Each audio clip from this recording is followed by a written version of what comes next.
ថ្ងៃនេះខ្ញុំមានអត្ថបទមួយចង់ចែករំលែកជូនដល់បងប្អូនទាំងអស់គ្នាសន្តាប់ដែលអត្ថបទនោះដកស្រង់ចេញពីសៀវភៅប្រាជ្ញាជីវិតដែលរៀបរៀងដោយគឹមចនាភាគ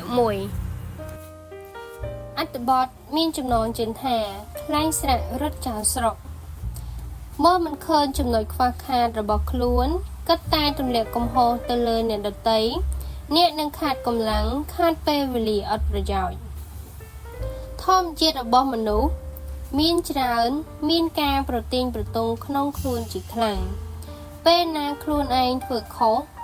ខ្លួនមានអារម្មណ៍ហាក់ដូចជារឿងកំប៉ិកកំប៉ុកតូចតាចទេតែបើពេលអ្នកផ្សេងធ្វើខុសយើងបែរជាមានអារម្មណ៍ថាជារឿងធំដុំទៅវិញហេតុអ្វីបានជាមានបែបបទពីរខុសគ្នាដូចនេះព្រោះការដាក់កំហុសទៅលើអ្នកផ្សេងគឺជារឿងមិនត្រឹមតែបានបង្ហាញឲ្យឃើញពីអំណាចឥទ្ធិពលដែលគ្របដណ្ដប់ទៅលើគេប៉ុណ្ណោះទេវាថែមទាំងធ្វើឲ្យខ្លួនឯងបានរីករាយពេញចិត្តពេញថ្លើមទៀតផងប៉ុន្តែលុះដល់គេរិះគន់ចាប់កំហុសមកលើខ្លួនវិញបែរជាគិតថាគេមានបំណងអាក្រក់រករឿងខ្លួនគេមានចេតនាមិនល្អ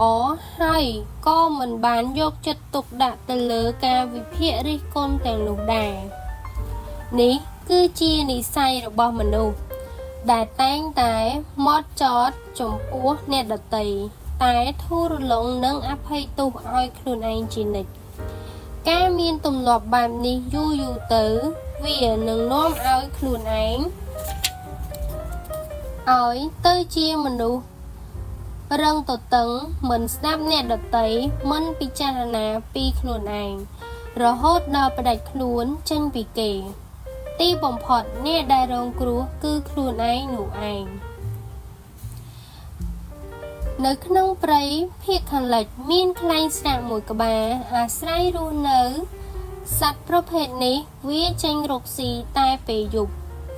ដោយចាប់សត្វកណ្ដុរនិងសត្វល្អិតផ្សេងធ្វើជាអាហាររបស់ខ្លួនបាននិយាយពីហេតុផល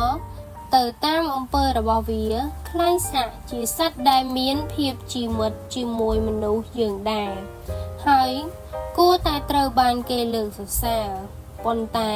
អ្នកស្រុកដែលមានលំនៅឋានក្បែរព្រៃនោះ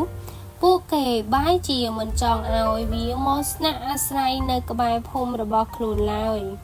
ព្រោះសម្លេងរបស់វាគួរឲ្យខ្លាចជាពិសេសក្នុងពេលយប់អាធ្រាត្របើជាមានធុរកិច្ចត្រូវចេញក្រៅផ្ទះឬត្រូវដើរកាត់តាមព្រៃនោះគេនឹងឮសម្លេងដ៏ចម្លែកបន្លឺឡើងយ៉ាងគ្រលួចធ្វើឲ្យភ័យស្លន់ស្លោបែកញើសជក់ខ្លួនត្រជាក់ដៃត្រជាក់ជើងមួយរំពេច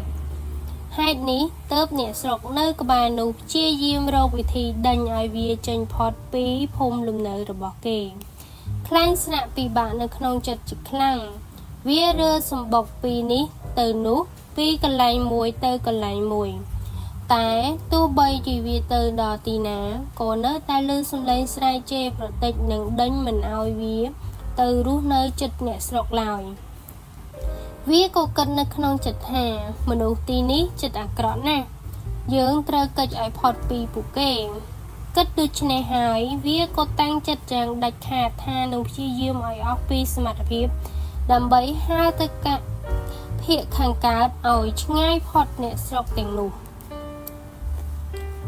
ខ្លែងស្រាក់ហើរបាន3យប់3ថ្ងៃទាល់តែហេវហត់អស់កម្លាំងហើរទៅមុខលេងរួច